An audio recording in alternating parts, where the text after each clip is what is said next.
Zimbabwe abolished the death penalty on December 31st, 2024, when President Emmerson Mnangagwa signed the Death Penalty Abolition Act into law. This decision came after years of debate and advocacy efforts by civil society organizations.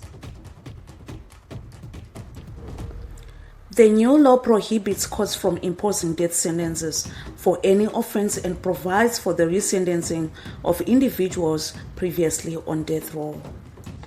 Zimbabwe had not carried out any executions since 2005, but courts could still hand down death sentences for aggravated murder until this change. Research conducted in 2017 showed that while 61% of Zimbabweans supported the death penalty in principle, most would accept its abolition if it became government policy. The abolition aligns Zimbabwe with a growing trend across Africa, as it became the 30th African country to abolish the death penalty.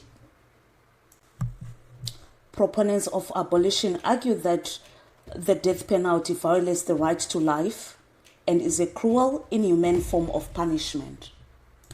They also point to concerns about wrongful convictions and the lack of evidence that the death penalty deters crime more effectively than other punishments.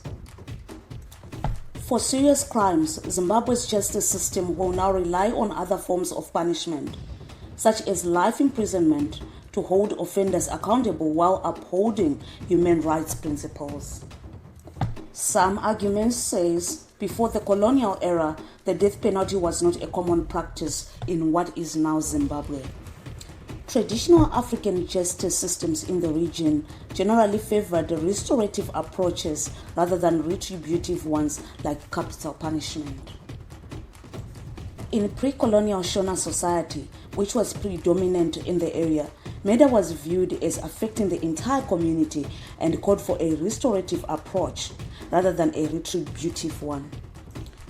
The focus was on providing compensation to the deceased's family, often in the form of livestock, to avert the wrath of an avenging spirit, kuripangozi. This system emphasized restitution over punishment. The Ndebele, another major ethnic group in the region, had developed a system of criminal fines payable to the king by the late 19th century. While they occasionally imposed the death penalty, it was not a standard practice. It is important to note that the concept of the death penalty, as we know it today, was largely introduced through colonialism. Minister Ziyambi emphasized this point in a recent Senate debate, stating, "Culturally and historically, before colonizers came to our country, we had no death penalty. Our culture does not allow us to kill someone because they've murdered someone." The introduction of the death penalty in Zimbabwe was a direct result of British colonialism, which imposed its legal system, including capital punishment, on the territory. This colonial imposition disregarded the existing indigenous justice systems that prioritized compensation and community healing over retributive punishment.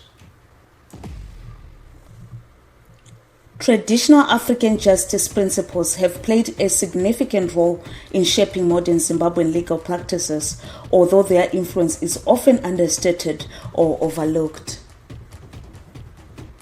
Several key aspects of traditional justice systems have been incorporated into or continue to influence Zimbabwe's legal framework.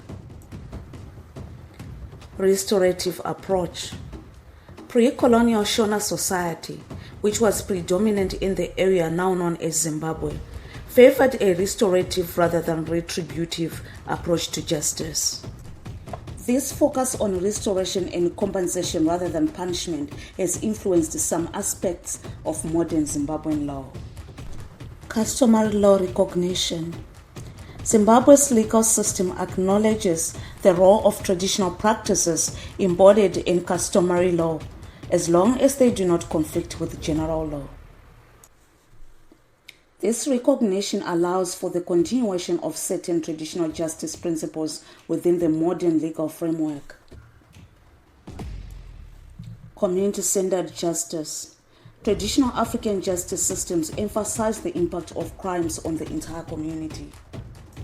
This principle is reflected in some modern Zimbabwean legal practices that consider the broader social implications of legal decisions. Compensation over punishment. The traditional practice of providing compensation to a victim's family, often in the form of livestock, has influenced modern legal thinking in Zimbabwe. This approach prioritizes restitution and community healing over purely punitive measures. Rejection of colonial impositions. There is a growing recognition that some aspects of Zimbabwe's legal system, such as the death penalty, were colonial impositions that did not align with traditional African justice principles. This has led to efforts to reform certain laws to better reflect indigenous values. Challenges and limitations. Despite these influences, it's important to note that the integration of traditional justice principles into modern Zimbabwean law is not without challenges. Conflict with constitutional rights.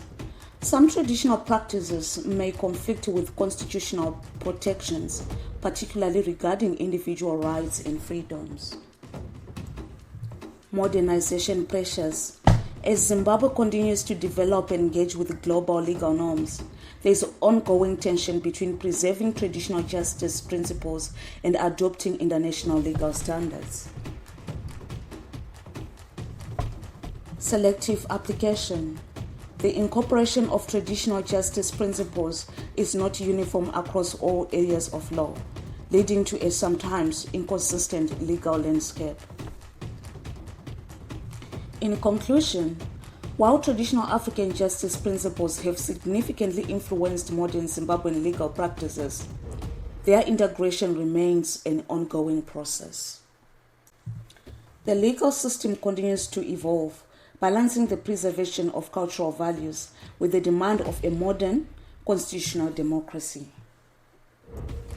This is Matarenda's Africa News Channel. Subscribe, follow, and share.